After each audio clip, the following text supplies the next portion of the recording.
Untuk tidak memperpanjang mukadimah, kita mulai saja acara pengajian kita dengan sama-sama membaca basmalah. Bismillahirrahmanirrahim. Selanjutnya kepada Bapak Ustadz Firdaus kami persilahkan dengan segala hormat.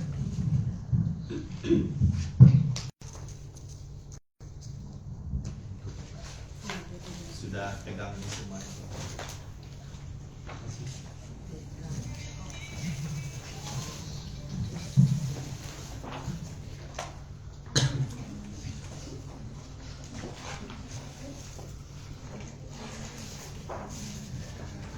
Assalamualaikum warahmatullahi wabarakatuh.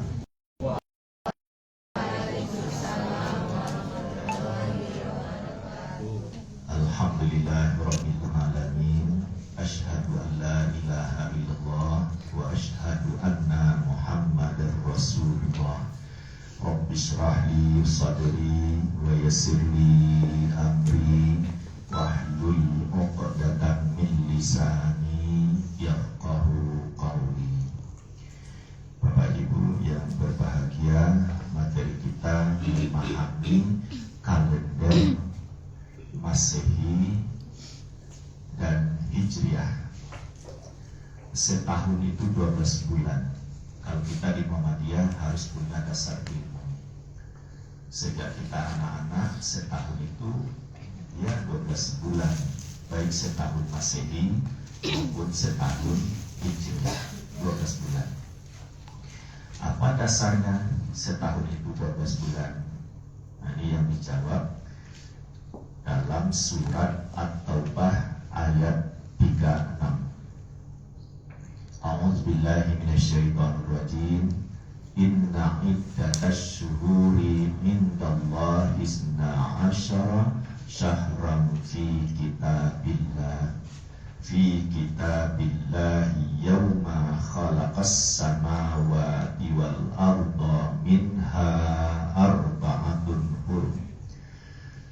Sesungguhnya bulan di sisi Allah adalah 12. Kalau disederhanakan, Allah takdirkan setahun itu 12 bulan, baik setahun Masehi maupun setahun Hijriah. Di mana didapatkan keterangan fi kitabillah, dalam kitab Allah. Kapan ketetapan setahun itu 12 bulan? Khalaqas samawati wal ard, waktu Allah menciptakan langit dan bumi. Apa maksudnya? Benda langit itu yang terdekat matahari. Matahari sudah siap Allah ciptakan, amat sangat besar. Berapa besarnya matahari itu? Lebih 1 juta daripada bumi ini. Ilustrasinya, bumi ini kan amat besar. Nah, dikumpulkan teman-teman bumi sebesar dia ular, 1 juta banyaknya, dimasukkan dalam baskom raksasa, ditambah bumi 250 lagi, lalu di blender. Nah, siapa yang pegang itu? Di blender, hancur semuanya, disatukan, baru dia sebesar matahari. Jadi matahari yang kita lihat kecil itu sesungguhnya besarnya lebih 1 juta dari bumi ini. Kenapa dia terlihat kecil? Karena jauh dari bumi. Jauhnya dari bumi 150 juta kilometer. Begitu dia amat besar, terlihat kecil. Tujuannya apa? Supaya kita bisa hidup di bumi ini. Karena matahari itu amat sangat panas, sudah kecil, jauh. Ya, di tengah hari kita kan panas juga. Sore-sore terasa panas, tapi bisa hidup. Coba matahari itu terlihat sebesar bangunan gedung, mungkin kita tidak ada yang hidup lagi. Sebesar jam dinding saja dia, kita sudah kepanasan. Faedah berikutnya apa? Kita mudah menentukan jadwal salat. Terbit matahari disebut syuruk, naik matahari duha seperti waktu sekarang, tergelincir matahari zuhur, terbenam matahari maghrib. Coba kalau matahari itu terlihat dalam ukuran aslinya tentu seluruh langit matahari. Bagaimana bisa menentukan jadwal salat? Nah, jadi kalau dibawakan ke diri kita ukuran matahari dengan bumi ini, mungkin banyak yang usia strategisnya. Sebidang wajah ini seumpama matahari. Ini seumpama. Lalu di wajah ada jerawat, mungkin tai lalat. Jerawat berapa banyaknya? Kalau ada 2, 5, ya sesuai dengan rezeki yang ada. Nanti sampai tangannya di jerawat yang ukurannya paling kecil. Kalau dia ada besar kecil, cari yang paling kecil. Dia jerawat. Stop tangan di sana, di jerawat itu. Nah, jerawat itu adalah ukuran seumpama bumi, sebidang wajah matahari. Jadi perbandingan bumi dengan matahari seumpama jerawat kecil dengan sebidang wajah. Maka siapa yang punya jerawat bahagialah, jangan ditekan-tekan, apalagi dipencet, itu terlalu kejam kepada bumi yang ada. Rawat saja, dia menjadi keindahan. Nah, apa gunanya ini diungkap? Wah, bumi saja yang amat besar terbilang kecil jika dibanding dengan matahari. Sedangkan kita ini hidup di bumi yang kecil pula. Maka waktu kita takbiratul ihram, Allah Maha Besar, betapa kecilnya hambamu ini, walaupun sudah meninggalkan usia anak-anak dan remaja, masa bilang sekarang sudah umur sekian, kecil sekali. Maka tidak ada sombong, tidak layak bahwa kita ini amat sangat kecil di atas bumi yang kecil pula. Nah, sekarang kembali kepada kalender. Matahari sebagai benda langit sudah siap, bumi sudah siap. Bumi diamanahkan oleh Allah mengelilingi matahari. Jadi bumi ini mengelilingi matahari dengan kemiringan 23,5 derajat, bisa dilihat itu globe, kan dia miring. Dia berputar, satu kali putar itu 23 jam 56 menit. Jadi sehari semalam itu 23 jam 56 menit. Berapa menit itu kurangnya dari 24 jam? 4 menit. Payah pula buat jam, dikurang pula 4 menit. Jadi secara internasional disepakati siang dan malam itu 24 jam. Sebenarnya kurang 4 menit. Nah, bumi berputar terjadi siang dan malam, terus mengelilingi matahari. Baru terkelilingi matahari dengan jarak yang jauh 365 hari. Itulah yang dibagi 12. Misalnya bumi berputar Januari, Februari, Maret, April, Mei, Juni, Juli, Agustus, September, Oktober, November. Yang di tengah-tengah apa? Matahari. Baru terkelilingi matahari oleh bumi kita ini setahun perjalanannya 365 hari. Sekarang sudah terjawab dari mana hitungan 1 Januari yang kalender dibuat setiap tahun 1 Januari sampai 31 Desember. Jawabannya adalah kepatuhan bumi mengelilingi matahari yang disebut berevolusi. Dia berputar pada porosnya disebut berotasi. Selesai dalam waktu 365 hari. Nah, terjawabnya apa tadi? Geser aja mungkin, mau di sini, boleh di tengah, nggak apa-apa. Ya, mau di sini juga. Nah, di sini aja. Ah, di tengah aja lagi. Tengah aja ya, apa-apa. Nah, nanti kalau datang bisa. Baik, kita fokus. Jadi terjawab dari mana hitungan 1 Januari sampai 31 Desember kepatuhan bumi mengelilingi matahari dengan teratur. Nah, itu yang pertama. Yang kedua, di kalender ini juga ada tahun Hijriah, bulan Arabnya juga ada. Tapi ini tidak dimulai dengan Muharram sampai akhir Zulhijjah, karena ini bukan kalender Hijriah, hanya disematkan kalender Hijriah di dalamnya.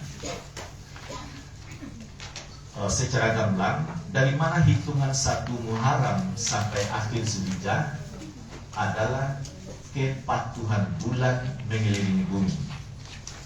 Jadi kalau gambarnya begini, tadi kan bumi mengelilingi matahari, setahun perjalanannya disebut setahun Syamsiah atau setahun Masehi. Waktu bumi mengelilingi matahari, bumi ini dikelilingi pula oleh bulan. Bulan yang rancak di malam hari itu, malam pertama rendah, halus sebentar, malam kedua lebih tinggi, malam ketiga lebih tinggi, nanti malam ke-14 dia purnama, begitu terus susut lagi, muncul lagi yang baru. Dia sedang mengelilingi bumi.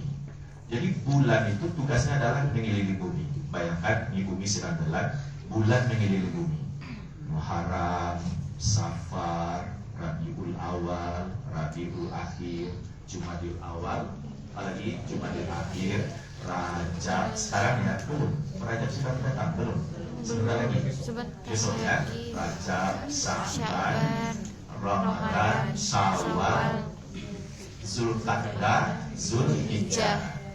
Artinya adalah bumi baru 1 kali mengelilingi matahari, si rembulan sudah 12 kali mengelilingi bumi. Karena bumi dengan bulan itu dekat, dan bulan 4 kali lebih kecil daripada bumi, jalannya lebih cepat, sehingga bulan sukses menjalankan tugasnya sebanyak 2 kali berputar. Itu sebanyak 12 kali, rata-rata 1 kali putar itu 29,5 hari. 29,5 kali 12, 354. Hanya saja dalam penanggalan tidak ada tanggal 29,5, maka dirata-ratakan 29,30, 29,30, 29,30. Jadilah dia 354 hari. Jadi setahun Hijriah, dari mana hitungannya? Dari kepatuhan bulan mengelilingi bumi sebanyak 12 kali, rata-rata 29,5. Jumlahnya 354 hari. Sekarang terjawab pertanyaan kedua. Dari mana penghitungan 1 Muharram sampai akhir Zulhijjah? Dari kepatuhan bulan mengelilingi bumi dalam setahun perjalanannya sebanyak 12 kali. Beda setahun Hijriah dengan setahun Masehi 11 hari. Tahun Hijriah lebih cepat 11 hari, sedangkan tahun Syamsiah lebih lambat 11 hari. 365 dikurang 354 berapa? Siapa yang dapat duluan dikurang? 11 hari. Nah, ada satu lagi, karena ini masyarakat ilmiah, rata-rata orang esak ya, walaupun tidak esak, sosialnya bagus. Timbul pula pertanyaan, dari mana hitungan bulan Februari 29 sekali 4 tahun? Kalau sekarang bulan Februarinya 28, besok 28, nanti 2028 Februarinya 29. Nah, tak kala Februari berumur 29 hari, umur setahun 366 hari, tidak lagi 365. Disebut setahun kabisat, setahun panjang. Berapa panjangnya 1 hari? Kan lumayan tuh 1 hari.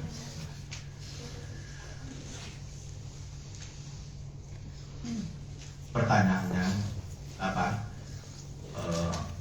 Dari mana hitungan 29? 3 tahun sebelumnya 28, tapi tahun keempat 29. Jawabannya adalah, diulang keterangan tadi. Bumi mengelilingi matahari 365 hari berlebih seperempat hari. Kelebihan seperempat hari tidak bisa dimuat. Tanggal berapa sekarang? Tanggal 31 Desember, seperempat hari itu tidak bisa. Terus yang seperempat hari gimana? Lanjut dengan tahun berikut, bergabung, berlebih seperempat. Datang pula tahun berikutnya lebih pula seperempat, jadi setengah. Datang tahun lagi berlebih seperempat, 3/4. Pada tahun keempat berlebih seperempat hari, seperempat kali 4, 1 hari. Kelebihan 1 hari itu sekali 4 tahun diperuntukkan bulan Februari. Jadilah Februari sekali 4 tahun 29 hari. Ini pertanyaan main-main. Angkat tangan yang bidan. Ada mana yang bidan di sini? Ada yang ibu bidan? Oke, baik. Tidak mesti ibu bidan yang menjawab. Semuanya berhak. Pertanyaannya, bagaimana caranya secara teori supaya anak pertama lahir pada tanggal 29 Februari? Yang dapat jawaban ini kalender gratis untuknya ya. Diulang lagi pertanyaannya, bagaimana caranya supaya anak pertama, kalau kita ini kan cucu pertama lagi ya, bagaimana anak pertama lahir tanggal 29 Februari? Tentu kalau menunggu 2028, bagaimana jawabannya kalau sekarang? Atau pertanyaan umum, pokoknya anak pertama lahir apakah 8 tahun ke depan itu terserah. Tapi jawaban pertanyaannya begitu, bagaimana caranya supaya anak pertama lahir tanggal 29 Februari?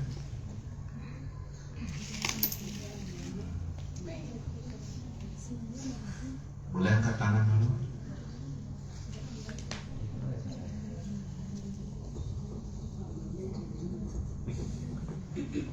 Ada jawabannya, dibantu siapa yang menyanyikan? Mandek mengandung 9 bulan 10 hari. Siapa tuh? Dia Rahman atau siapa? Anda usah terlalu dipikirkan, benar. Boleh jadi Bapak dan Ibu dapat jawaban yang berbeda, tapi pendekatannya begini. Dilihat kalender 2008, Februarinya 29. Secara teori, soal lahir itu kan Allah yang menentukan. Walaupun sudah direncanakan apa-apa, kalau memang Allah belum takdirkan, ada saja sebab. Walaupun teorinya sudah diikuti. Terus bagaimana? Lihat tanggal 29 Februari. Maka menikah dengan prosesi ijab kabul 9 bulan 11 hari sebelumnya. Bisa ya? Lihat tanggal 29 Februari 2008, hitung ke bawah.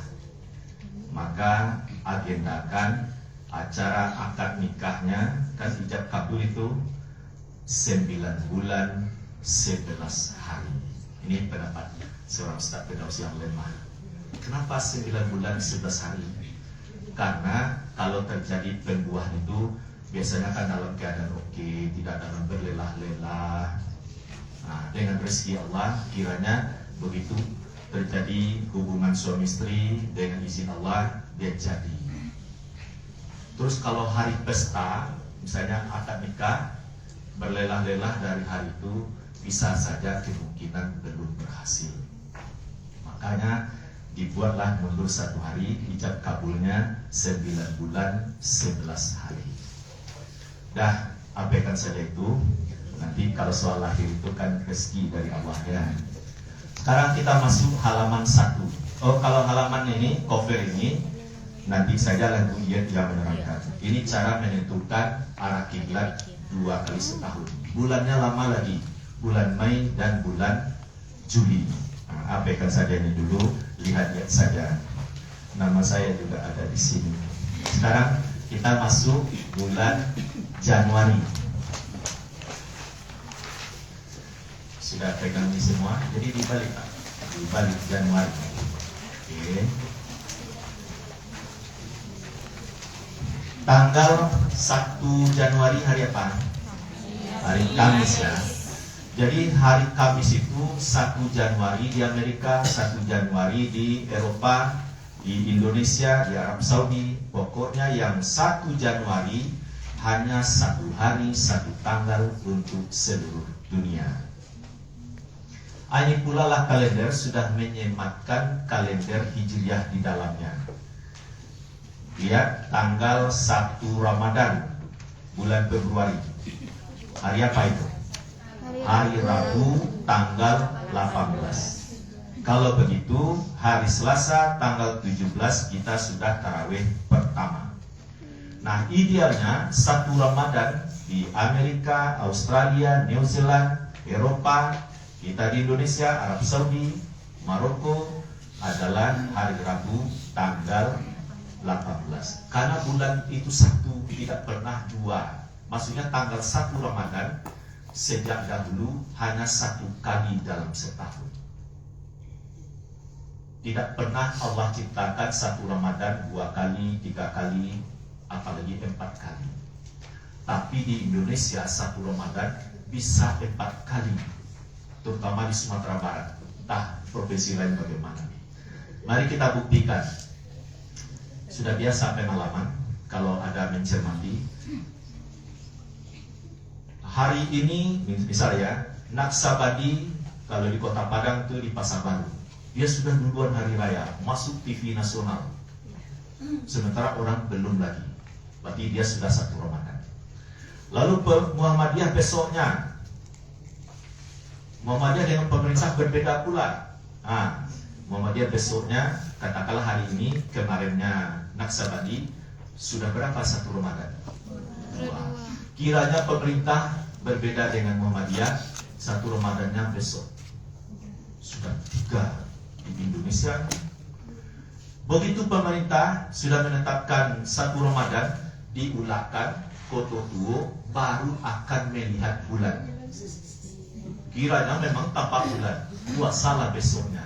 Sudah berapa itu 1 Ramadan? Logikanya, sejak kapan Allah menciptakan 1 Ramadan 4 kali? Kan tidak pernah. Cuman etika kita atau akhlak budi pekerti kita tidak boleh menyalahkan orang yang duluan dari kita, yang kemudian dari kita. Bayangkan kita sudah puasa 2 hari, dia baru akan memulai. Kan berbeda.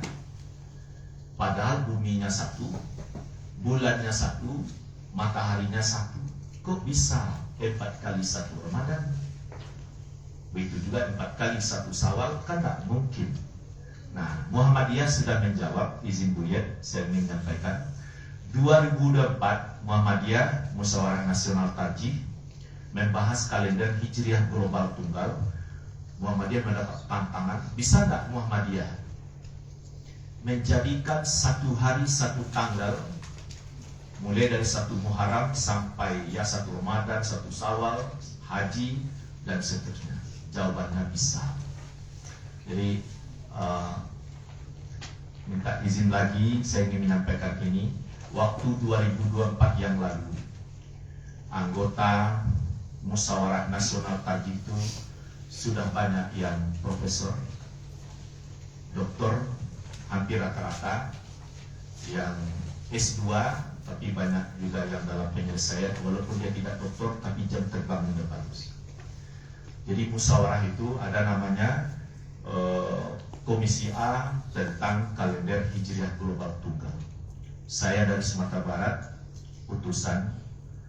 Di luar dugaan saya ditunjuk sebagai ketua pimpinan sidang. Manggaretek juga, lelah-lelah dari Padang, kok saya pula ditunjuk sebagai ketua. Tidak tahu juga, karena di tingkat nasional kualitas dari Sumatera Barat kan sejak awal merdeka, kalau orang Minang kan menjadi perhitungan juga. saya ditunjuk sebagai ketua, lelah dan ngantuk jadi hilang karena sudah terbeban. Alhamdulillah sukses, akhirnya diputuskan bahwa kalender Hijriah Global Tunggal benar-benar diwujudkan. Nah, jadi ini sudah kalender Hijriah Global Tunggal yang angka Arabnya itu. Nah, jadi dimulai dari 2026 sekarang. Sekarang fokus jadwal salat. Jadwal salat Januari, kolom pertama tanggal sampai 31. Artinya umur Januari disepakati 31 hari. Yang kedua subuh. Pukul berapa subuh? 5:02. Bapak Ibu di Kota Padang mungkin masih merasakan 4 tahun terakhir kok tak sama azan subuh. Ada yang duluan, ada yang kemudian. Mana yang dipakai? Pakai yang kemudian. Dahulu itu azan subuh terlalu cepat. Masih kala bakacia, masih bisa orang bersahur, masih bisa orang tahajud, azan sudah dikumandangkan. Padahal syarat azan dikumandangkan itu terbit fajar lebih dahulu. Kita kan sejak anak sudah paham, waktu subuh ialah mulai terbit fajar sampai terbit matahari. Tidak ada disebut waktu subuh ialah masih malam bakacia sampai terbit matahari, kan tidak ada. Jadi kalau di Makkah sudah azan subuh, Madinah juga dan banyak negara lain sudah salat subuh, zikir, doa, keluar hari sudah terang. Tapi kalau kita di Indonesia sudah salat subuh masih gelap. Sudah sampai pula di rumah, apa kata si ibu? Kunci rumah karena hari masih gelap. Bayangkan itu. Maka Muhammadiyah sudah melakukan penelitian uji coba sejak 2027, diputuskan 2021 bulan Maret tanggal 20. Waktu subuh yang lama tambah 8 menit. Misalnya kalau dulu pada tanggal tertentu pukul 5, jangan azan pukul 5 tambah 8 menit. Berarti azannya pukul 5:08. Nah kalender ini nggak perlu lagi ditambah-tambah karena waktu subuhnya sudah dicocokkan. Sudah diperkuat juga oleh Majelis Ulama Indonesia Sumatera Barat. Nanti Bapak Ibu betul-betul berkenan materi yang sekirim melalui Buyet nanti tentang waktu subuh dan seterusnya. Nah subuh sudah jelas ya. Bahkan Allah bersumpah wa subhi iza tanafas, demi subuh apabila fajar telah memancar. Sekali lagi ini maaf Pak, kalau tadi bahasa seorang Firdaus saja, tidak ada subuh itu masih kalam bakacia. Jadi ada fajar, secercah cahaya di ufuk timur. Cuman memang kita sulit melihatnya. Walaupun sulit melihat, hitung-hitungannya ada. Sesudah subuh apalagi? Syuruk. Syuruk dengan menyuruh beda. Syuruk artinya terbit. Jadi dalam kalender ini syuruk dibuat dalam kurung apa itu Bapak Ibu? Terlarang salat. Lalu jadwal angka waktunya dimerahkan supaya mendapat perhatian khusus. Ada apa ini kok merah? Ada kalimat dua kata terlarang salat. Terlarang salat bukan arti dari suruk. Suruk artinya timur, suruk artinya barat. Kenapa timur? Suruk itu matahari terbit di timur, sehingga suruk boleh diterjemahkan timur. Tapi terjemah bahasa Indonesia suruk itu terbit. Jadi begitu suruk, kadang dibantu jam digital di masjid. Begitu waktu suruk masuk, cit. Apa maknanya? Oi, waktu subuh telah habis. Kok habis? Matahari telah terbit. Terus bagaimana? Dilarang salat di waktu suruk. Siapa yang melarang? Nabi. Apabila matahari telah terbit, waktu subuh ialah mulai terbit fajar, terus matahari naik. Apabila matahari telah terbit, jangan kamu lakukan salat karena matahari terbit antara dua tanduk setan. Begitu benar Rasulullah melarang jangan salat di waktu suruh, sampai-sampai menyebut makhluk terkutuk. Jadi kalau kita ngajikan, baca auzubillah dulu, supaya isi kandungan Al-Quran tidak digerogoti oleh setan.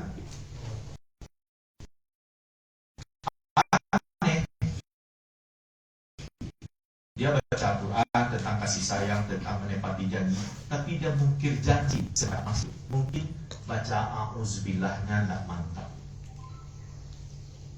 Jadi setan itu waktu makhluk terkutuk. Begitu Nabi sangat melarang, sampai-sampai dalam ungkapannya, jangan salat saat matahari terbit atau suruh, karena matahari terbit antara dua tanduk setan. Kalimat antara dua tanduk setan itu mengandung faedah Nabi benar-benar melarang.